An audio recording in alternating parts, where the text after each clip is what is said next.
আজকের এই ভিডিওতে আমরা দেখব হচ্ছে ল্যাপটপ মানে হিঞ্জ ভেঙে যাওয়া ল্যাপটপের রিপেয়ার সিস্টেমটা কি। তো এখানে আসুসের একটি ল্যাপটপ দেখতে পাচ্ছেন। ল্যাপটপটি ওঠাতে গিয়ে প্রথমত একটু ভাঙা ছিল, কিন্তু একজন আনাড়ির হাতে পড়ে এটা মনে করেন যখন তুলতে গেছে তখন ম্যাক্সিমামটাই ভেঙে গেছে বা ডিসপ্লেস হয়ে গেছে। তো এখন আমরা এটা সাবধানে এটাকে খুলে নিচ্ছি। ব্যাক পার্টটা, স্ক্রুগুলো খুলে এর যে ব্যাক পার্ট আছে ব্যাক পার্টটা খুলে নিচ্ছি। চারদিক থেকে অল্প অল্প করে জাস্ট টুইক। তো অবশ্যই দেখতে হবে যে প্রত্যেকটা স্ক্রু খোলা আছে কিনা। দেখেন এই স্টিকারের নিচে একটা স্ক্রু রয়ে গেছে, বিধায় এটা কিন্তু যত আমরা টানাটানি করব কিন্তু খুলবে না। সো এগুলো একটু সাবধানে দেখতে হবে। তো এখান থেকে আমরা যে ফ্রেমটা আছে, হিঞ্জের যে বেজ আছে সেই বেজটা খুলে নেব। এই জন্য কয়েকটা স্ক্রু, তারপরে ডিসপ্লের লাইন, এগুলো আমাকে খুলে নিতে হবে। ডিসপ্লের লাইন খোলার আগে আমাদের ব্যাটারিটা ডিসকানেক্ট করে নিতে হবে। তো এখন দেখেন আমাদের ডিসপ্লেটা আলাদা হয়ে গেছে। ডিসপ্লের যে অ্যাক্সেস পয়েন্ট আছে বা ভেজেল আছে, সেই ভেজেলটা আমরা এখান থেকে স্ক্রু খুলে খুব সাবধানতার সাথে বের করে নিব বা খুলে নিব। চারিদিকে আঙ্গুল প্রেস করে করে, বেশি টানাটানি করলে বা বেকায়দায় যদি টানাটানি করেন সেক্ষেত্রে কিন্তু এটা ভেঙে যেতে পারে। খুব নর্মালি এটা ভিতর থেকে যখন আমরা উপরের দিকে টানবো অটোমেটিকলি এটা খুলে আসবে। খুব সুন্দরভাবে খুলে নিলাম। তো এখন আমরা এই বেসটা খুলে নিছি। মনিটরের যে প্যানেল আছে সেই প্যানেল থেকে প্যানেলের মধ্যে যেই স্ক্রুর বেজমেন্ট যেটা, সেই বেজমেন্টগুলোও খুলে আসছে সাথে। তো এটাই আমরা এখন রিপেয়ার করব এবং এই বেজ তৈরি করব আমরা। বেজের মধ্যে দেখেন আমাদের বেজগুলা এই এর মধ্যে লেগে আছে, সেটা আমরা নোজ প্লাস এবং স্ক্রুড্রাইভার দিয়ে খুলে নিব। দেখেন সেটা আমাদের টেকনিশিয়ান খুব ভালো করে দেখাচ্ছে। এইভাবে ধরবেন নোজ প্লাস দিয়ে এবং স্ক্রু দিয়ে খুলে নেবেন এক পাশ। এভাবে প্রত্যেকটা স্ক্রু খুলে নেবেন। এখানে 4টা স্ক্রুই খুলে গেছে বডি থেকে।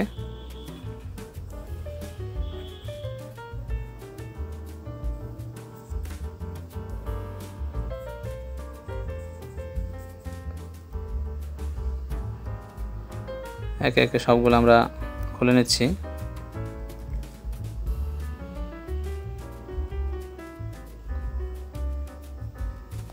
আমাদের টেকনিশিয়ান এই কাজে খুব দক্ষ।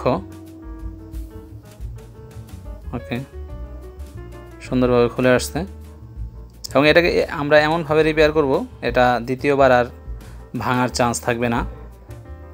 মানে এখান থেকে আর ভাঙার চান্স থাকবে না। যদি অন্য কোথাও থেকে ভাঙবো, কিন্তু এখান থেকে আর ভাঙার কোনো চান্স থাকবে না আশা করি। তারপরে তো বলা যায় না, বাট আমরা যেভাবে কাজটা করতেছি এবং করি সেই কাজগুলা দেখেন। এখানে আমরা আমাদের বেসগুলা দেখাচ্ছি যে এই বেসগুলাই আমরা প্যানেলে বসাবো।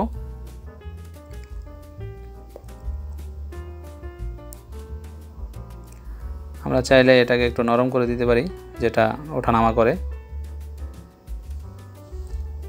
হিঞ্জের যে বেজ আছে সেইখানে নাটের মতো একটা নাটই থাকে, সেই নাটটাকে আমরা লুজ করে দিতে পারি। সেক্ষেত্রে এটা ভাঙার সম্ভাবনা কম থাকে। ওকে, তো আমাদের মূল কাজ হচ্ছে আমরা বেসটাকে তৈরি করব এবং বেসটা তৈরি করে আমরা ল্যাপটপটিকে রেডি করব। পরিষ্কার করার প্রয়োজন হলে পরিষ্কার করে নেবেন বেজের জায়গাটা। তো আমাদের এই রিপেয়ার করার জন্য প্রয়োজন হবে সুপার গ্লু,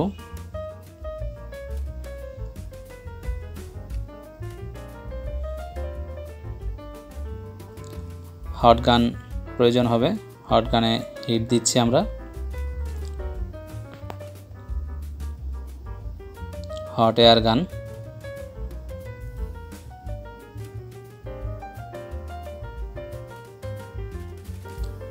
তো আমাদের যেই বেসগুলো আছে সেই বেসগুলা, স্ক্রুর যে বেস, এই বেসগুলা যেহেতু ছুটে গেছে, এই বেসগুলাকে আমরা হিট করব এবং হিট করে আমরা এই বেসগুলোর মধ্যে বসাই দেব। ভালো হিট হইতে হবে, যাতে প্লাস্টিক গলার মতো হিট হইতে হবে, যেহেতু এটা প্লাস্টিকে বসবে। এটা যেখানে ছিল সেখানে আমরা বসাবো যাতে একটু শক্তভাবে বসে যেন একটু ডেবে যায়। কারণ হচ্ছে এটা যদি না ডেবে যায় সেক্ষেত্রে কিন্তু এটা আবারও খুলে যেতে পারে।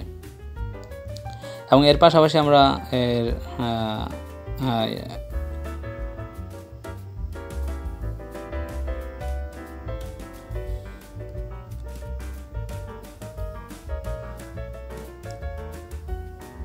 সুপার গ্লু ইউজ করব।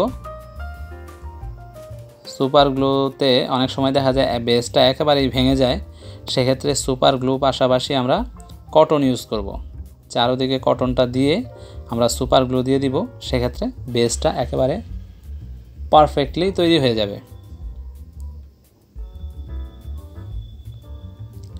আমরা প্রত্যেকটা হিট করতেছি 4টা বেস, এটা 4টা বেসই আমরা হিট করে এখানে বসাই দিব। তো আমাদের লাস্ট বেসটা বসানো হচ্ছে।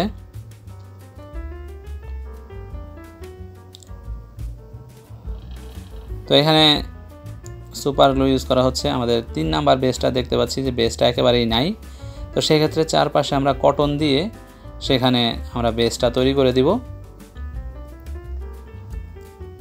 আদারওয়াইজ সেটা কিন্তু আবার খুলে যাবে। তো এখন দেখতে পাচ্ছেন যে আমরা আমাদের যে বেসগুলো আছে 4টা বেসই প্রিপেয়ার হয়ে গেছে। তো এখন আমরা এখানে হিঞ্জের যে পার্টটা আছে সেই হিঞ্জ পার্টটা আমরা বসিয়ে দিচ্ছি। তো হিঞ্জ পার্ট বসানোর সময়, খোলার সময়, বিশেষ করে খোলার সময় খুব কেয়ারফুলি খুলবেন, যেহেতু এখানে ডিসপ্লে পার্ট আছে, প্লাস হচ্ছে এটা খোলার সময় কিন্তু যে সিস্টেমে খোলা হচ্ছে সেই সিস্টেমে বসাবেন। অনেক সময় বসাতে গিয়ে আর বসানো যায় না, ঠিক আছে? এটা আমরা যেহেতু আমাদের অভিজ্ঞতার আলোকে বলতেছি যে এটা পরবর্তীতে বসাইতে গেলে খুব ডিস্টার্ব হয়ে যায়। তো সেক্ষেত্রে এটা বসানোর সিস্টেমটাও আগে থেকেই দেখে রাখবেন। ওকে, তো বসাইতে মনে হয় একটু সমস্যা হচ্ছে। এটা বসানোর পরে জাস্ট স্ক্রু দিয়ে টাইট দিয়ে দিতে হবে।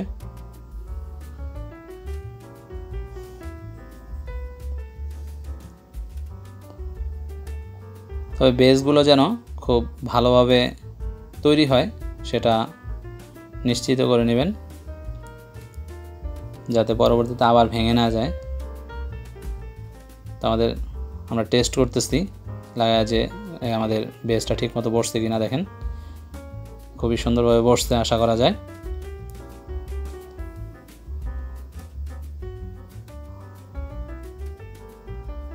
বেজের ঢাকনাটা লাগাই নিছি, যে ভেজেল আছে সেই ভেজেলও লাগাই নিতেছি।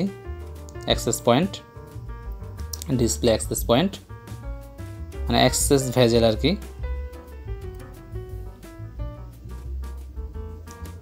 সামথিং রং, তো আমরা সেটাকে আবার লাগিয়ে দিচ্ছি।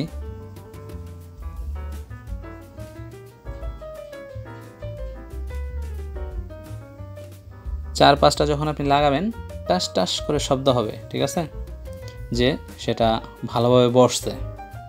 তো অ্যাকচুয়ালি রিপেয়ার করলে অনেক সময় সেম একেবারে মিশে না, ওই পার্টটা একেবারে মিশে না। তারপরে যতটুকু মেশানো যায় সেটা বিভিন্ন ধরনের গ্লু আছে, সেই গ্লু দিয়ে বসায় দিতে পারেন। বাট ওখানে ডিরেক্টলি ভেজেলের উপরে সুপার গ্লু ইউজ করবেন না। সেক্ষেত্রে সুপার গ্লু ইউজ করলে পরবর্তীতে যদি এটা ডিসপ্লেটা প্রবলেম হয়, সেক্ষেত্রে খুলতে গেলে কিন্তু টোটালটাই ভেঙে যাবে, সেটা রিপেয়ার করার আর পসিবল হবে না। সো এই জিনিসটা খেয়াল করবেন। আমাদের অলরেডি বা অলমোস্ট আমাদের কমপ্লিট হয়ে গেছে। আমরা এখন আমাদের যে কানেকশনগুলো আছে, যে কানেকশনগুলো খোলা হয়েছে, সেই কানেকশনগুলো আমরা লাগিয়ে নিচ্ছি।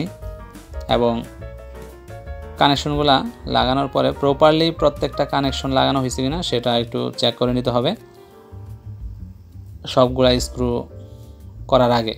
মানে মাদারবোর্ড যে অ্যাক্সেস পয়েন্ট আছে, সেই অ্যাক্সেস পয়েন্ট লাগানোর আগে পিছনের পার্টটা, আমরা অ্যাক্সেস পয়েন্ট বলতে আমরা পিছনের পার্টটাকে বলতেছি, পিছনের পার্টটা লাগানোর আগে আমাদের ভালোভাবে চেক করে নিতে হবে প্রত্যেকটা রিবন, প্রত্যেকটা ব্যাটারির কানেকশন, তারপরে হচ্ছে ফ্যানের কানেকশন, তারপরে হচ্ছে আদার্স অনেক কানেকশন থাকে, টাচপ্যাডের কানেকশন থাকে, ইউএসবির কানেকশন থাকে। এই কানেকশনগুলো আমাদের চেক করে নিতে হবে যে প্রত্যেকটা কানেকশন ঠিকমতো লাগানো হয়েছে কিনা। ওকে, ডিসপ্লের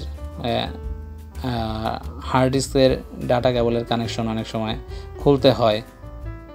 ওকে, এই জিনিসগুলো চেক করে তারপরে অ্যাক্সেস পয়েন্টটা লাগাবেন। এবং অ্যাক্সেস পয়েন্ট লাগানোর পরে এই যে আমরা অ্যাক্সেস পয়েন্ট লাগিয়ে দিচ্ছি, অ্যাক্সেস পয়েন্ট সবগুলো স্ক্রু লাগানোর আগেও আপনারা অবশ্যই চেক করে নেবেন ল্যাপটপটা অন করে যে সেটা প্রপারলি অন হচ্ছে কিনা, কিবোর্ড কাজ করতেছে কিনা, সাউন্ড কাজ করতেছে কিনা। অনেক সময় লাগানোর আগে সাউন্ডের যে পোর্ট আছে বা কেবল আছে সেটা লাগাইতে আমরা ভুলে যাই। ওকে, তো এখানে আমরা চারদিকটা একটু দেখে নিব প্রত্যেকটা পার্ট লাগছে কিনা ভালোভাবে। আমরা দুইটা স্ক্রু লাগিয়ে নিচ্ছি, লাগিয়ে আমরা চেক করে নেব যে ল্যাপটপটা ঠিকমতো অন হচ্ছে কিনা।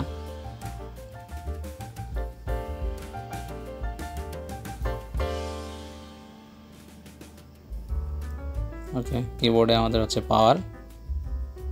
আমরা পাওয়ার দেওয়ার পরে কিন্তু অনেক সময় নিচ্ছে পাওয়ারটা অন হইতে। আমি একটা কিবোর্ডে যখন ক্লিক করে দিছি তখন সেটা দ্রুত অন হয়ে গেছে। এটা কী কারণে হইলো আর আমি তেমন একটা চেক করি নাই। তো এখন যে যে স্ক্রুগুলা খোলা হয়েছে সেগুলা ডিসপ্লের লাগাই দিচ্ছি।